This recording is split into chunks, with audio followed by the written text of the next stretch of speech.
Hey everybody, welcome. Thanks for joining. As you can see, I have my ideal music theory shirt on here. There it is. So, I am prepared. I've prepared some things actually here today that I think are going to be pretty cool. I've been thinking a lot more about the structure and what we're doing here and how to approach it. So there's a couple things I want to say first. Number one, developing your ear is the most important thing for developing your musicianship. You know, it's a different issue than obviously technique. As a musician, if you have a well-developed ear, you still need technique to be able to express your ideas. But if you don't have a well-developed ear, it's possible to develop technique and play well and still not have a lot of musicianship. Like, you know, you might have those occasional aha moments where you're playing or you're improvising and something works, you know, but by and large, they're going to be hit or miss and they're going to be rare experiences.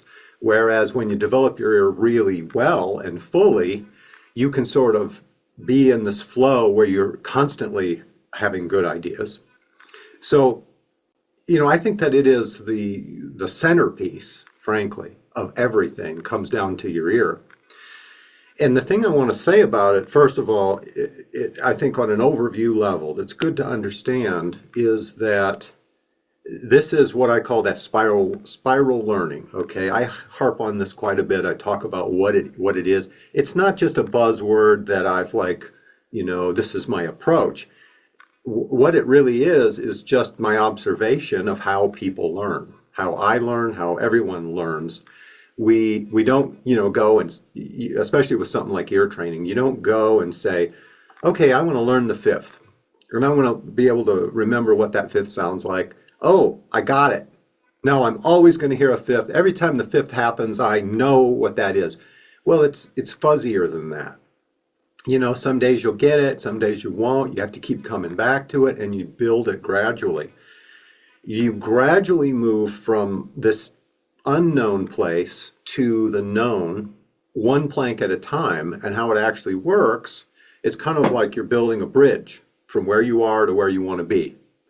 And in order to do that, number one, you have to have kind of a blueprint, a vision of what is this bridge going to look like. That's the overview. That's knowing where you're going to go. And we can talk, that's high level concept stuff. So that has a place, but the high level concept, if you don't meet it with specifics, like in other words, if I don't take that blueprint and say, okay, well, I'm here on this side of the river and I'm going to build this bridge, I need to put a plank and I need to bolt it in. That is the specific thing that I'm going to learn right now. And so you learn the thing, but you need to learn it. If you just learn the plank, you're playing the song. Okay, fine. And if that's your goal, you know, that's fine. But if your goal is to understand how music works and develop your ear, you need to put the plank in and understand how that plank fits into the bridge. When you keep doing that 1,000 times, the bridge gets built, and now you know how music works, and you can play anything. It's all the same, you know, frankly, at that level. So you're here, so I'm presuming that that's something that's important to you. So I want to talk about the planks and build and start building more of these planks. And it will look like it's hit or miss in the sense of, well, this is just one little tiny piece of the picture, but we need specifics to fill in that piece of the picture. Only then you learn that piece, you know that piece, you know what it looks like on the fretboard, you can play it, and you know conceptually what it is, and you can hear it. Now you own it, you know, and now that I own that piece, now, okay, I practice a little, you know, that spiral learning thing. I know that piece, and then I can build another one next to it, and then I can build another one, and another one, and another one, and all of a sudden, all of these seemingly separate parts start to come together and in a whole. And what seemed overwhelming at one point, it starts to become easy. It starts to become, it all starts to make sense. It all starts to fit nicely. So it's kind of tough in a class multiple person experience to do this, because if I try to build a plank and that plank is too far out in front of where you are, you can't bolt it in. You can't make it your own. You're going to, it'll stay out as a conceptual fuzzy overview instead of building a plank. And so that's the challenge of doing it in a multiple person. If on the other hand, if I'm doing a plank and you already know it, I would encourage you to say, you know what, just reflect on that and start looking for that. It's almost inevitable that every time you get one of these planks of specific experience and you understand, like the metaphor of the bridge, you understand what it is to play it, but you also understand how it fits into the big picture. You're going to be able to take it deeper by noticing it in other situations. And a lot of times we don't do that. We don't integrate and reconcile what we know with the other things that we're learning, so they remain separate. And I've been thinking about this a lot too. That's kind of been one of the reasons I think that I've been able to develop the understanding that I have, is because for me, it was always unacceptable not to really own it and get it. I felt like, if I was just dabbling and these things were not reconciled, it was unacceptable. I sort of needed to pull it all together. So anyway, let's go with these. And like I said, if the specific plank that we're doing is beyond you, take what you can and take it as overview, take it as a sense of the blueprint of how we're going to progress. Don't allow yourself, though, to feel overwhelmed if it's beyond you right now. You just say, well, this is where I am, and maybe that's a step. Usually what I find is I'm teaching stuff like this is, the specifics are not hard, when you make it your own. But if we go too fast, I show you an example and you don't know how to play it, well, right there, you're not going to be on board with me very well. But if it's something, let's say it's a song that you already know, you've already played it, well, now you're going to be right there with me because that plank is already bolted in, So with all that being said, let's jump in. The first one I want to show you, I'm going to put it's a song that I just recently put into the Music Academy, so I have the transcription and I did a video on it, so it's kind of on my mind. I'm going to put it in the chat. This is the Guitar Pro file I'm putting in here. Stone Temple Pilots, Plush. Y'all remember that tune? It's kind of an interesting tune. Well, I like that band a lot. I think isn't the singer dead? Didn't he die? Yeah. Unfortunately, a lot of these crazy, very crazy talented people can't seem to figure out how to function, but that's too bad. But they brought a musicality and an outside of the box kind of approach to guitar playing and such. But we can use it. It's a great example of, I've talked before about following the bass line or the root movement of the chords, and then counter melodies, like what's the dominant melody. And in this main riff, here, I'll play it for you. Okay.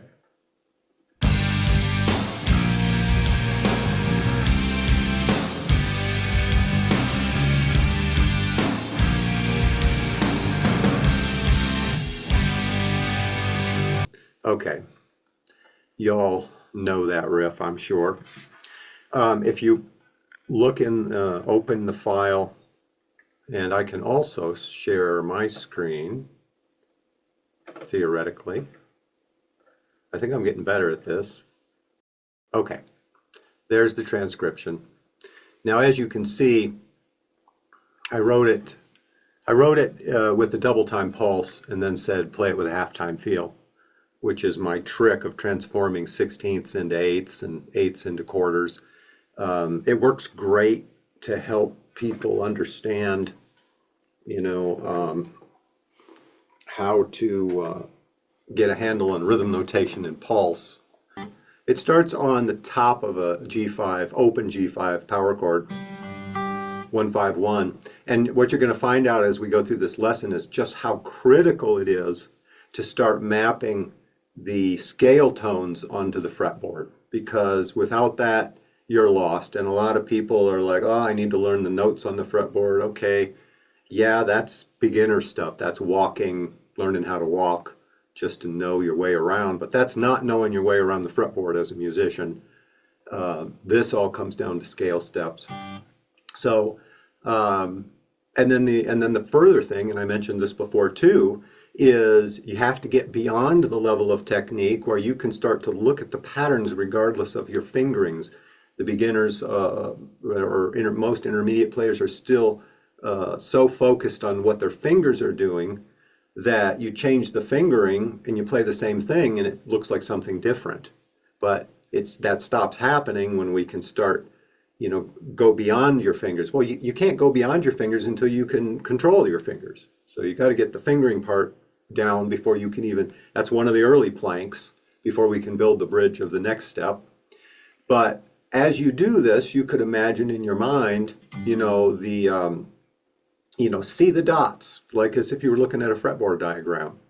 And then you're going to notice the patterns instead of the fingers. So that's important. But 151, so you see G5, everybody's with me there, simple. Okay, listen to this again and listen for the bass line. Now, here's the thing about this. The band here and this guitar player, he's sort of filling a higher register. Like usually in rock, in hard rock, in metal, there's more palm muting, there's more pedal tones going on, there's power chords. This guy's approach is not only some open chords, but the tops of open chords, which is kind of weird. He's playing in a higher register, and he's got this, to make his guitar sound big, he's put a stereo chorus on the thing,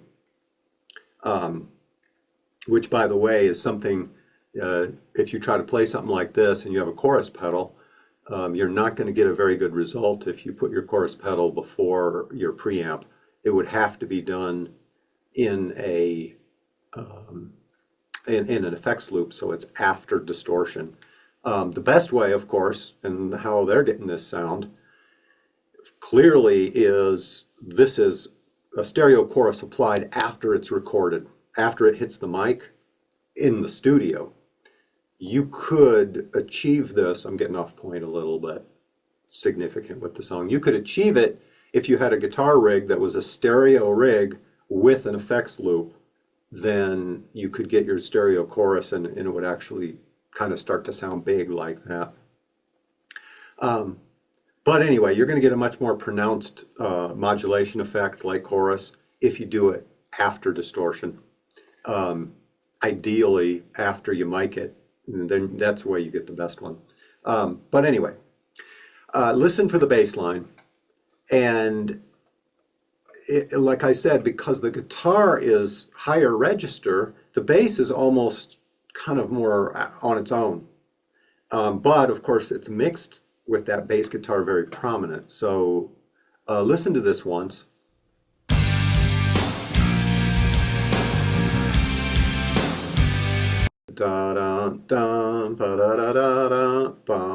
Once you can hear that and sing that, anybody have any thoughts about the first motion? Well, I think everybody should be on board with me when I say that the first note sounds like the key center. Everybody with me there? So once you understand that, which is G, well, What's the distance to the next note? Da da da. Any Minor takers? third. Minor Uh, third. let's see here. Sasha, you're saying three. What kind of third? Minor, as he Up third, said. down third. I mean, mine is, was it Ryan? You said it. Minor third, I agree. Yes. Yeah, minor. Da. By the way, da. There would be your major third. Da da da da da. So, little dark. Now, let's see. There's a little walk there.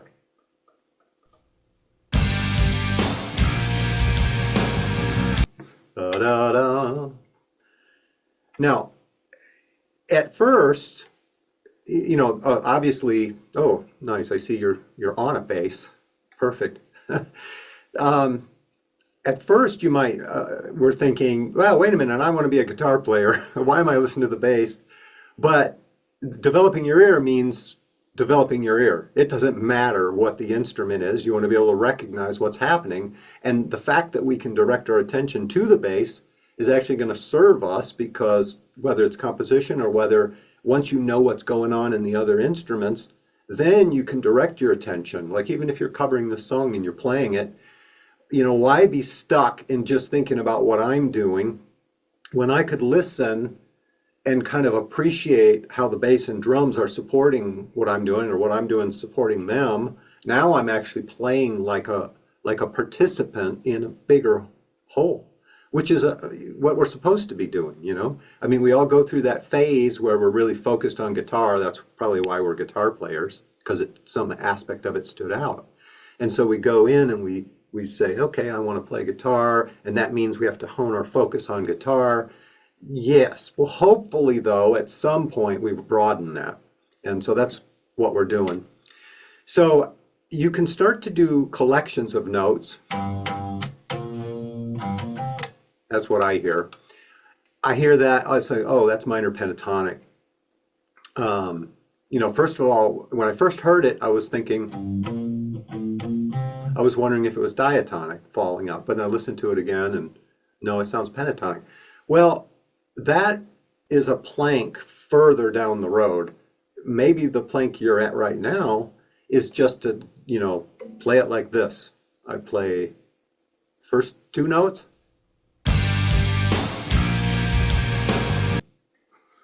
And I tried to shut it off after the third note. Da da da da. And I want to hear that note. Did it return to center, to its first? And of course, the latency here, when I click the button, I actually got two notes. Da da da da da. I heard that. So it's the same note. And then listen for the next note. This is how I did it when I was learning songs by ear. I'm picking out. Nobody transcribed this stuff back in the late 70s. Not any of the solos or anything for sure. And so you're learning Van Halen or Ozzy or something. And the only way to be sure, I had a cassette and I'd have the play button and have the pause button, and I'd hit that note, I'd hit that pause button, pop it off, back it up, pop it off, just to hear that one note, just to be sure, is that the note or am I sort of imagining, so that I'm saying, yeah, that's a stage you go through and it's totally fine to do that. Now let's finish. Ba-da-da-da-da. That's what I hear. I hear it winds up on 4. And I know it went to minor third. Well, there's only one other way to connect those. There's a chromatic ascent. So there's the bass line. And then kind of work backwards a little bit. My first guess might have been, but that's pentatonic, but I didn't go up to a 5. It doesn't sound that's like falling off a cliff. It's 4-1. And this is where all of our practice of listening to 145 helps, set the parameters. So the guitar, ba-da, ba, ba-da-da-da-da. Oh, that's interesting. There's a C, some weird chords in there. And this is the reason this is a good song to do is it points to something really important. So many guitar players go off on the wrong direction. And when I say wrong, I mean a very unproductive direction. It's the direction that says, wait a minute, I've got to learn all these chord shapes. And oh my gosh, this is a C. How did he decide to play a C with a sixth and oh, it's a C6. Well, imagine that. I got asked a question years ago at a master class, and a guy said, "Hey, I'm familiar with basic chord progressions, and now I'm looking at these extended things like a major chord with a sixth. How do I use that?" And the question was coming from a perspective that it's asking the wrong question, I think. So I had to kind of dial it all the way back to say, wait a minute, this is coming from the perspective of trying to learn every shape and every chord like a fretboard, like an encyclopedia. You've probably all seen these chord encyclopedias, and they make you think, oh my God, look at all this crap I've got to learn. How am I ever going to learn all this stuff? And then, of course, you think I should learn it because somebody put it all together and they're saying this is all the information. And, of course, it's impossible. The problem is this is not how music works. You don't decide to use a sixth chord because the rule says you can use a sixth chord. It's all about melody, and you'll get that when you come at it from an ear training perspective, because your ear hears melody. It hears moving voices. You hear a bass line that moves. You hear a melody that moves. You hear a counter melody. You hear a harmony to the melody. All this stuff adds up, and you create textures, the way different harmonies work. Sometimes the two voices, typically you're going to have two dominant voices. You've got your bass line, which is a melody, and you've got your melody line, which is generally your vocal. But it might be a guitar. If you're playing a melody or a solo, then it's a guitar. So you've got these two primary voices, and they interact. Sometimes they'll move in parallel, sometimes they'll move in opposition, sometimes they'll move obliquely, one will move and the other won't. And that creates these differing textures. And so how does chord progressions work? Well, here's how it really is working. You have a bass line, which is mimicked in the guitar here.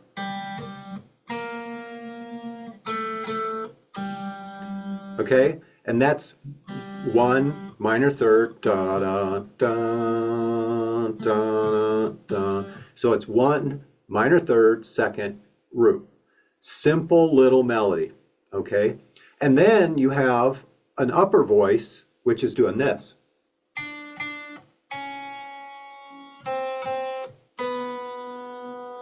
And that's what you hear probably dominantly, because your ear is going to kind of latch onto that moving voice when you hear this.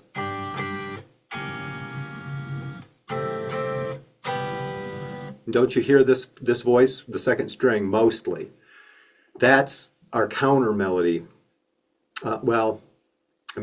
Technically, I wouldn't call it a counter melody. I mean, that's the melody, or you could call it a harmony or whatever, but it's the thing that stands out against the other line. And if you put them together, they harmonize. Then there's a note on top, which is a common tone, that is a drone. It basically holds the key center, G, and it just sticks G on top of everything. Okay. So when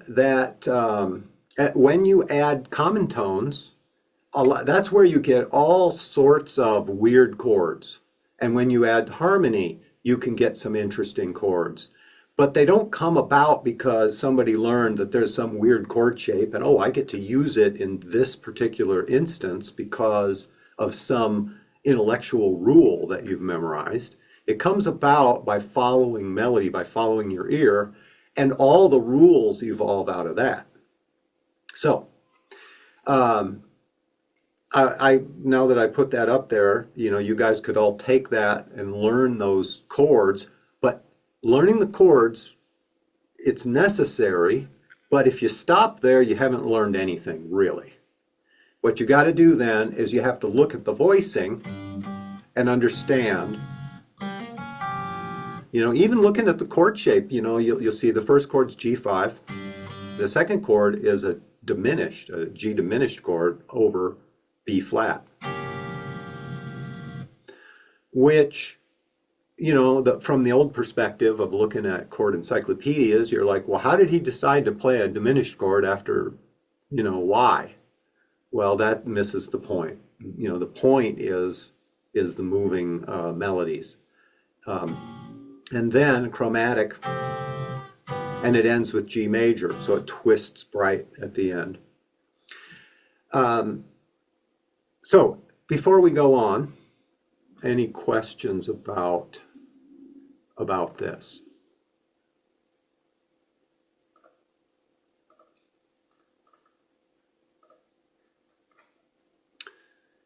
No, everybody pretty clear on everything. In this example, everybody can see what I'm saying and play it. We're all good. All right. Let's keep going a little bit.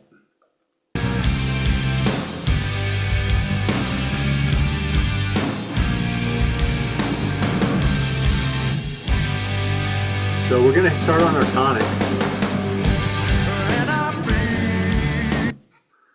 There's our second chord. Now, there are many ways that the basic chord progression can be dressed up and sound different. And you might be surprised, that's a 5. One of the reasons that it doesn't sound like this 5. If the root movement did that, you'd go, ba-da, oh, that's a 5 chord. Well, it's still a D, but look what happened. We did an inversion. So on the guitar, I'm playing it with my thumb over to do F sharp on the bottom, so it's a first inversion D major. And then I drop that off. What you really hear, it's not so much in the guitar, what you really hear is the bass guitar goes G. That's the bass line. So over the D, the bass is doing 3-1. Now we can sort of mimic it by doing 3. And then when I do the D over A, your ear kind of intuits the low D in that chord, even though I'm not playing it. So you kind of hear da-da. You hear that, even though it's not really there. But when the bass guitar does it on top of this, it's very clear that you feel the drop. That motion from a 1 to a 5, like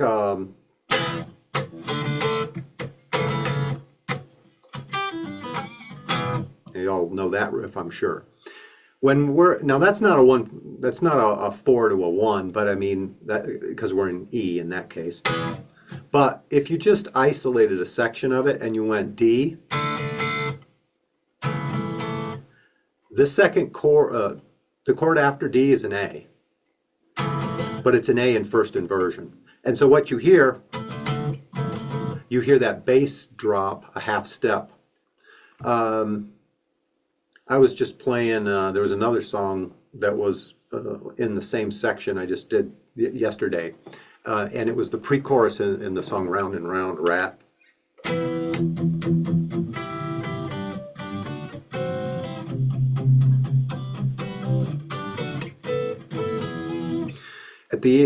In the pre-chorus,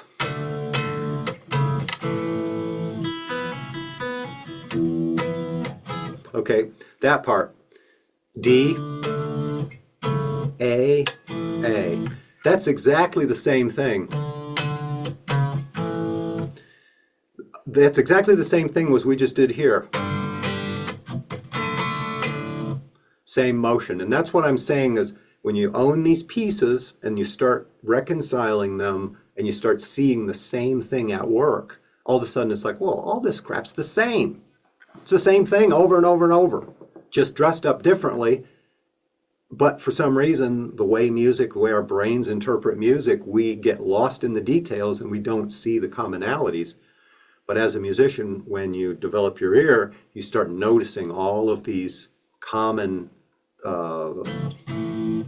now whether I do it this way or this way, it's the same thing, two different shapes.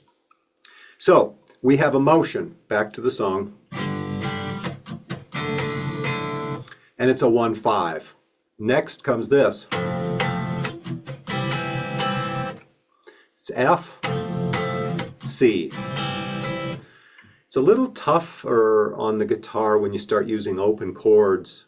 It's easier when you see everything in bar chords because you can see the relationships between the notes very, very similarly. But when you start using open chords, a good way of simplifying it to your understanding of the fretboard is to be able to translate the open chords into where their bar chord equivalents are. So G to D, 1-5, and then F, C. Oh, there's a parallel structure. 1-5, and then we repeat the same. You see the F to the C is exactly the same relationship as G to D. Now you can look at that and you can say, okay, it's 1-5, flat 7, 4. And that's true. 1-5, flat 7, 4. But you can also see a parallelism happening within that, and both of those are worthy to be paid attention to. What's the chord after that? I'm going to play it. Somebody tell me. Well, of course, you can cheat and look at your notation, I suppose, but I'd like you not to.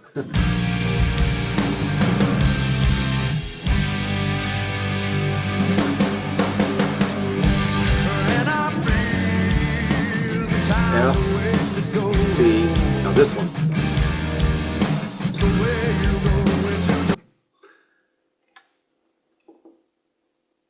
So there's two things that are unique about that. Your ear is going to tell you right away. Well, first of all, it doesn't sound like a power chord anymore. It doesn't even sound, there's a delicacy on that chord.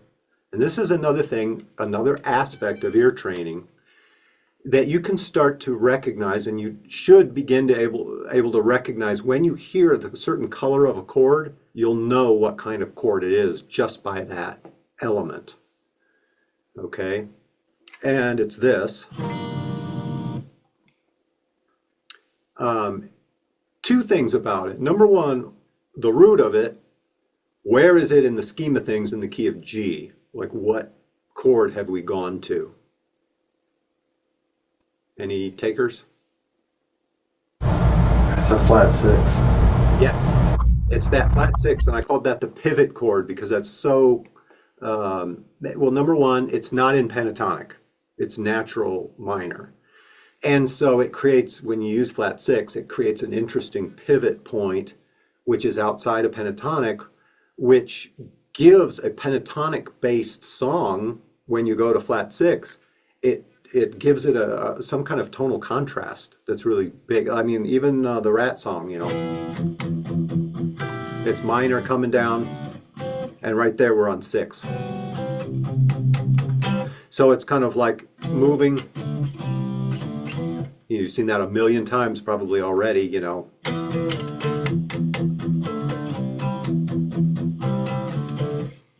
All the way back to the early 80s or Ozzy.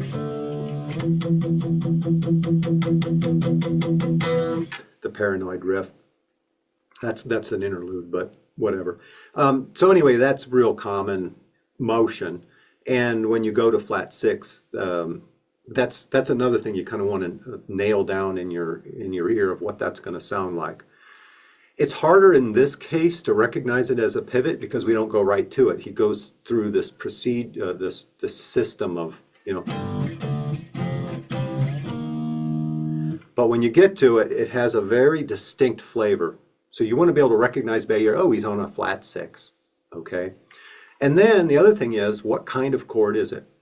Well, this is where it's a little helpful to know your theory a bit, and you know that when you're in a minor key and you go to a flat six chord, what is the chord, what type of chord is it, and what's the mode associated with flat six?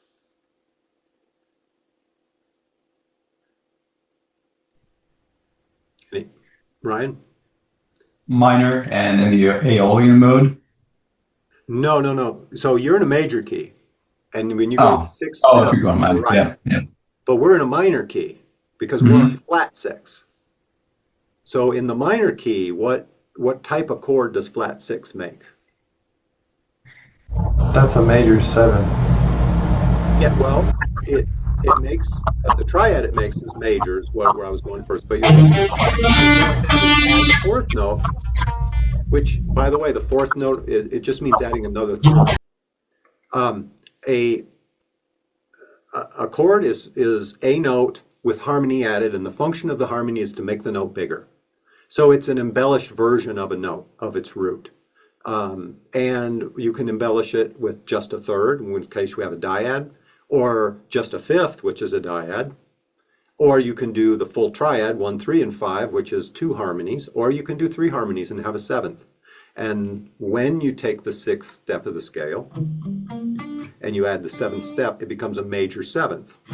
So if you wanted to see, I mean, the typical player who's learning the song is going to say, oh, I just memorize, I go to this shape. Okay, and they play the chord, and it sounds right. Great, but that's not really owning it, because you really want to be able to look at it and see 1, 3, 5 octave. Oh, there's the C major, that's a C shape. You know, it's a C chord barred up to put the root on E flat. And if you know that,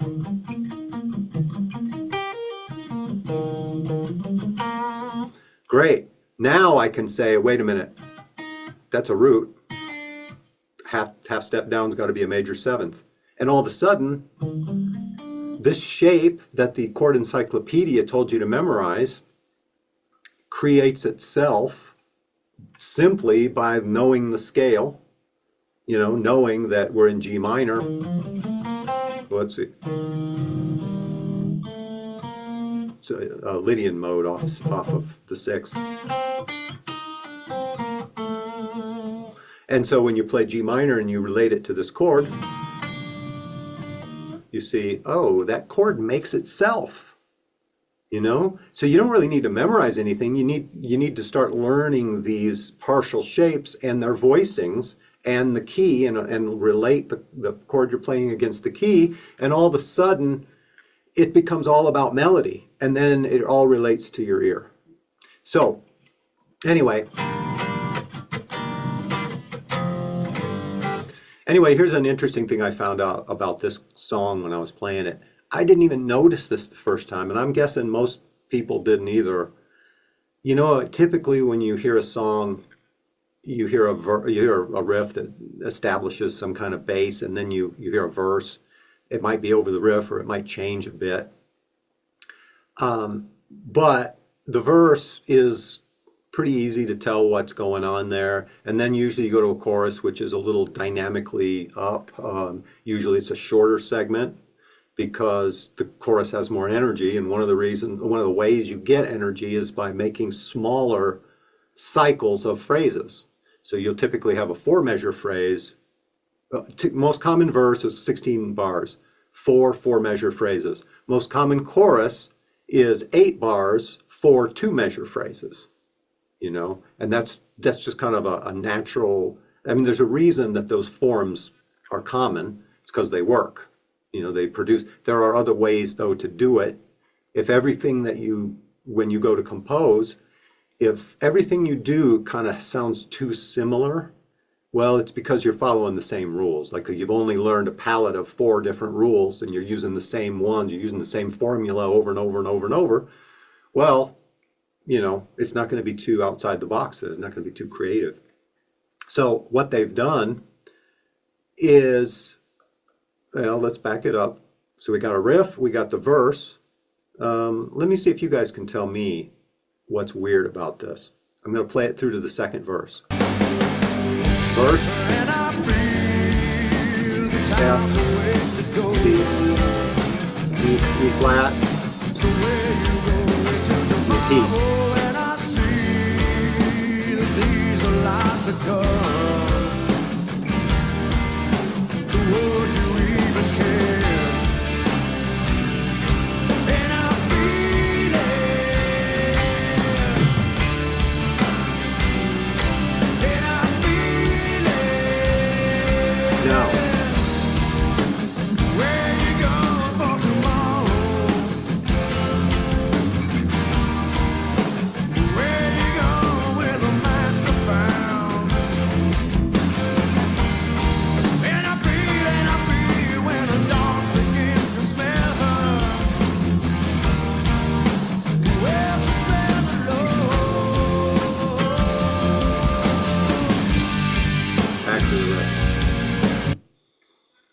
What's weird about that?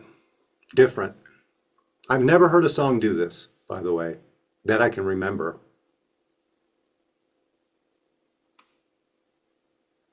Any takers?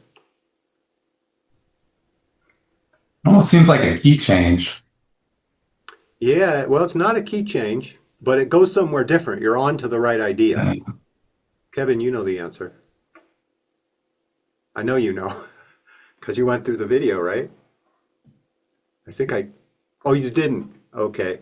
No, I haven't gone through that one yet. That one's coming up. Okay. Well, I did a video on it in the Academy, and I explained to a degree what it was. So the second verse is not the same as the first. The instrumentation is exactly the same as another verse. You go and you play the same thing. What's the difference? The difference is the lyrics change. And that's typically the only difference. And when the lyrics change, maybe the vocal inflections might be a little different, but it's still based on the core of the same idea. And here we change the progression. What's the same is this rhythmic. So you've got da da da da da da da da. You've got the rhythmic motif. That's the same. But the chords are different. Instead of 1, 5, flat 7, 4, flat 6, you have flat 6, flat 7, flat 6, flat 7, flat 6, flat 7, flat 6, flat 7, back and forth.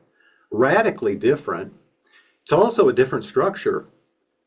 What's weird, binary form, you can start listening for this too. It's another ear training aspect. The form is typically binary. You do something different. You do something different. So you get 2 measure phrases, they become 4 measure phrases, they double to become 8s or 16. That's all binary form. And then you probably know that every once in a while you might hear a song where they throw an extra measure in. They're building up to roll into the chorus, and instead of dropping into the chorus, they give you an extra bar to build up even more. Well, it stands out then, right? Or the opposite. You're going along and you're expecting to finish the phrase and you don't. You dump right into the next one unexpectedly. That happens here. 1, 2, repeat with a different. Third time, surprise, we're starting over.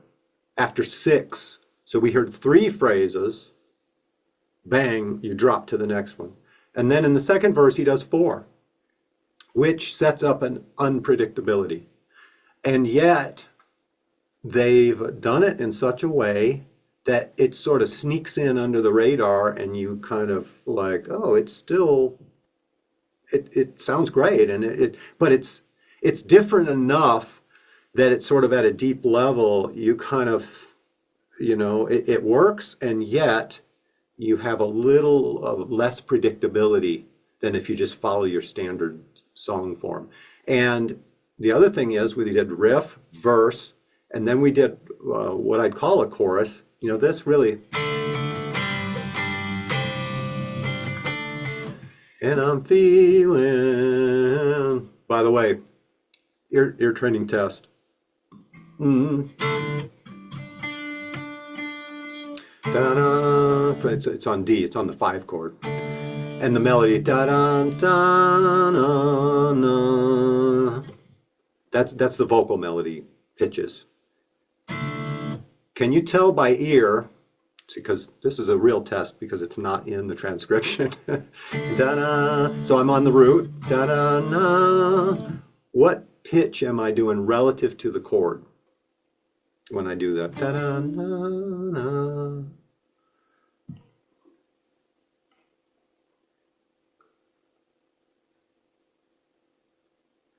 Any takers? Major third. Yes. Da-da. And you can hear the drop. Ba-da-na-na-na. We've done this before. I don't remember what song. We probably did it several times. I don't remember what song we did. But when we drop, so we get a major third. Major scale says you drop to the 7th of 1 fret. But this has a pull to it.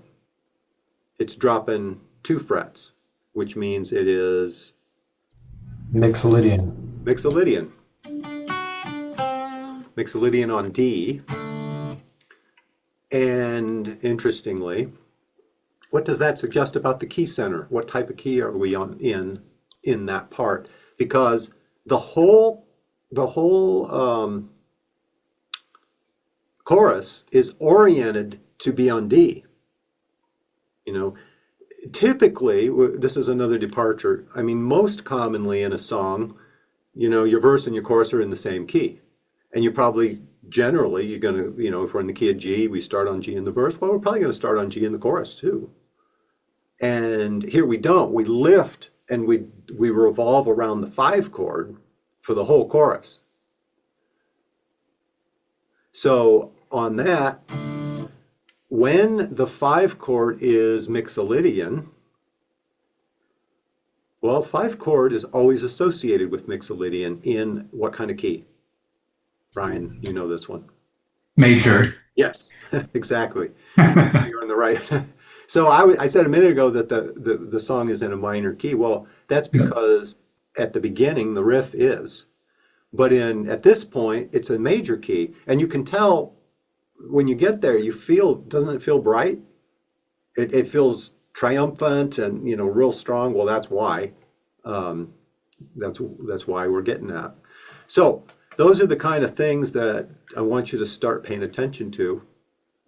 And so looks like we mined this one pretty good.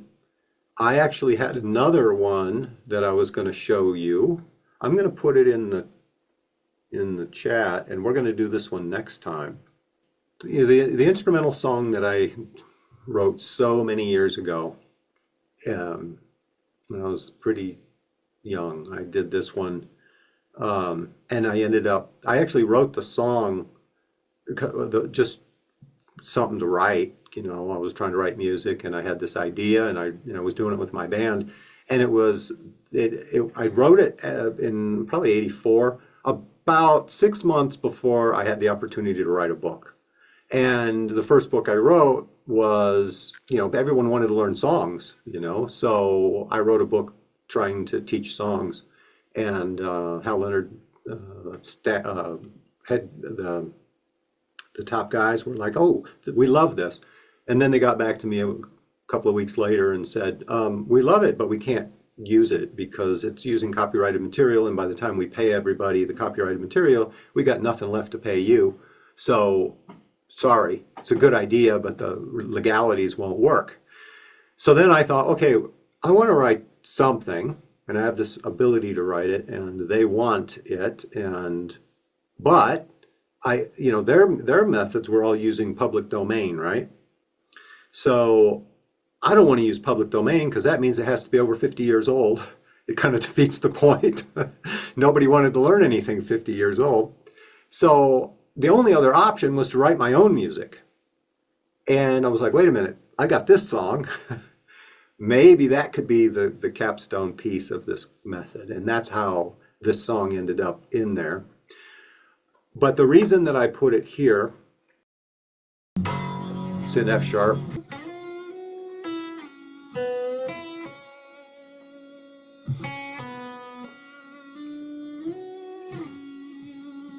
So this is the melody that was my instrumental melody in the verse. And then, let's see,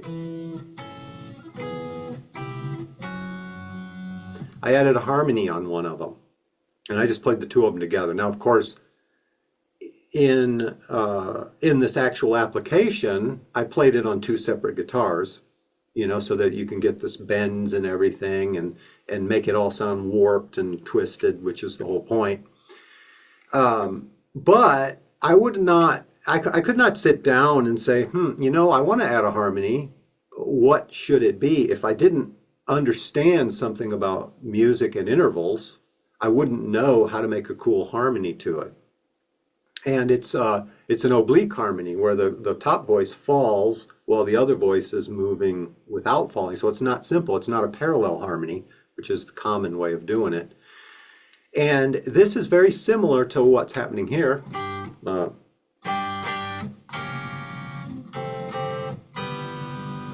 So you got a chromatic harmony happening, and that's what got me thinking about it as I was doing this other song. I thought, oh, there's a similar idea I'm going to pull. So the point goes back to what I said at the very beginning, is what we're really doing is I'm trying to lay these planks down so that, and you learn it, understand what it is, and now you bolt it in place, and now you can walk on it. You can use that idea, and then you'll do another one and another one. We'll just keep moving forward, and your world, your musical world, just gets bigger with each thing that you learn. So I want to do this one next time, and we're going to look at how that harmony works. It's kind of a step, you know, it's another step beyond. But I gave it to you. So what I'd like you to do is between now and then learn those two parts. Learn the melody part, and what you'll notice too, it's written in a two-part staff because there's a rhythm guitar, and it's pretty simple. But you'll notice then above I have the implied tonality. Even though, you know, it's not full chords, it's actually just a single note line. And you'll see how that line sort of rounds off to make this overall chord progression. And so this is the kind of thing, remember when I said before, learning to notice what are the important notes, what are not important notes, what are notes that might fight the chord a minute but pull into it. It's still based on a simple idea, F sharp, E, F sharp, and F sharp would harmonize minor, E would harmonize major. We'll look at that. And then how does the melody work over that? Does it reflect over the E? Does it follow the chord at all? A little? And then, of course, the technique to make it sound warbly and, you know, a little seasick is another thing in and of itself. You know, I'm using a bar. Hold on one second. Let me show you what I mean. I have let me share this real quick. This is the part I'm talking about. Starting now.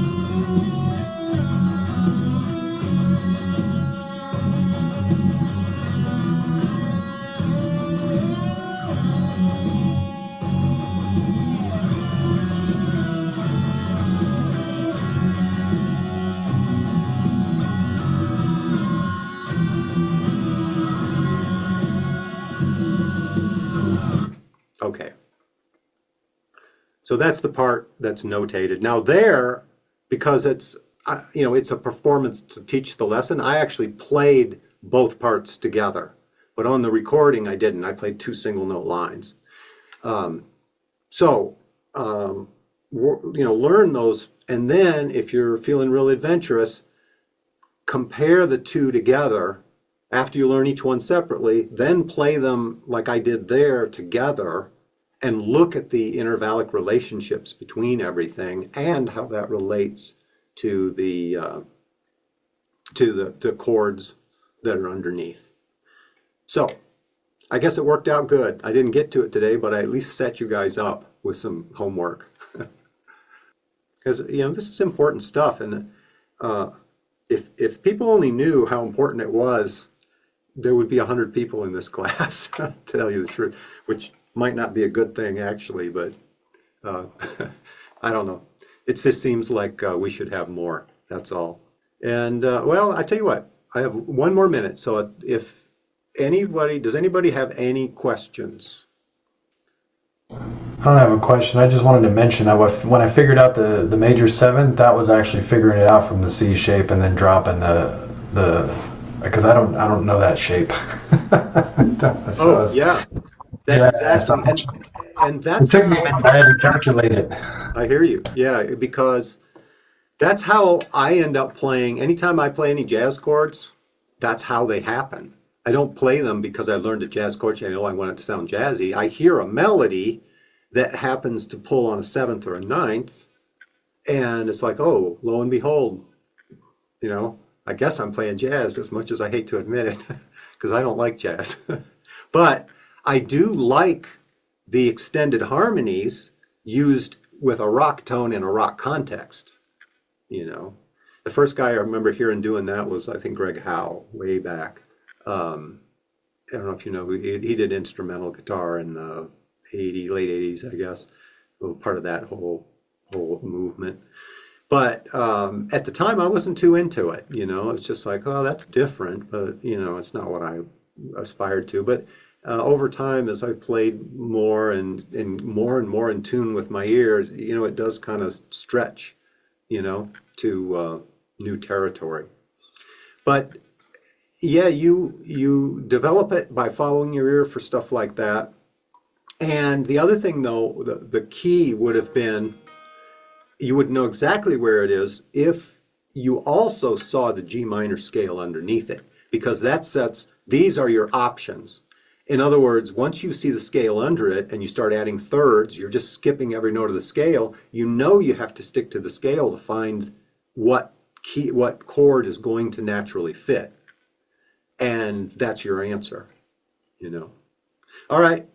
Sounds good. I guess I'll see you guys next time. And by the way, next time is a good question. Is it going to be 3 weeks or 4? Because, where's my calendar? Here it is. Let's see. We had to delay. I had a power interruption. Lived without power for 8 hours. You realize just how dependent we are on electricity when you don't have it for 8 hours. So, yes, it's going to be the second week. 4 weeks from now is going to actually be the second week because we had 5 Saturdays this month. So it will be June 14th, Flag Day. That's what my calendar says. All right. Troy, just a question. Hi, Troy. Sorry, I joined later because I had some issue with the time. I thought it was it's my 7. In reality, it was an hour before. So anyway, the song that you analyze was a Pearl Jam song. No, it's Stone Temple Pilots. Stone Temple Pilot. What's the name? Plush. Plush. Okay. And there's another difference with that song too. Not a lot of songs fail to use the chorus tag as the title. You know what I mean? Almost always that happens. And this word is nowhere in the song. So they're kind of like definitely trying to break all the rules. So, but successfully so. It was a very popular song through the 90s. And I don't know. It's a good song. All right, guys. Thanks for joining me, and keep your ear training going forward. Make sure that you apply everything we talk about And ask that question when you hear music. Ask that question. Wait a minute. How do those notes relate to each other? Where's the key center? What's the movement? The more you do that, the better everything's going to get. And that's all the way back to the beginning, what I called spiral learning. That's how we learn. It's just a function of how it actually works. The only reason I put that label on it is just to remind people that it's not like, okay, once I learn this, I've got that piece down and it's totally perfect and I'm never going to fail to hear a fifth when I hear a fifth. I'm always going to know it's a fifth. Well, I mean, that's a great ideal, but we get there a little at a time, and that's just the way it works. So, you're on course and you're on track. Okay, have a good one. I'll see you next time.